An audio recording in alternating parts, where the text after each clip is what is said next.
This is intolerable language. How could anyone accept it? After this, many of his disciples left him and stopped going with him.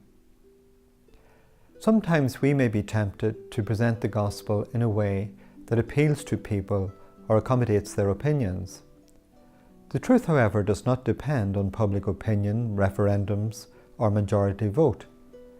Democracies don't make things true. Jesus is the way, the truth, and the life.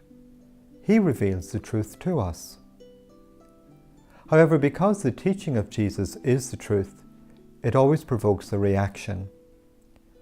Before the truth, we cannot remain neutral.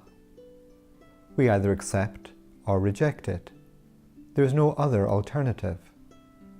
This is why John states that although the light has come into the world, many people prefer darkness to light.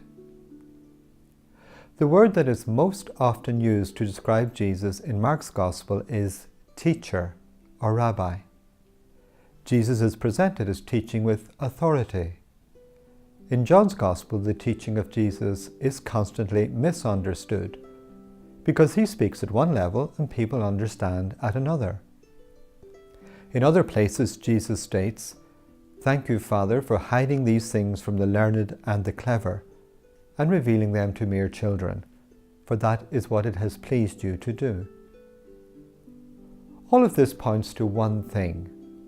The teaching of Jesus can only be received if we are humble, if we are open and childlike, if we are ready to learn to be taught by him, if we realize that the truth is deeper than my opinion, beliefs, and convictions.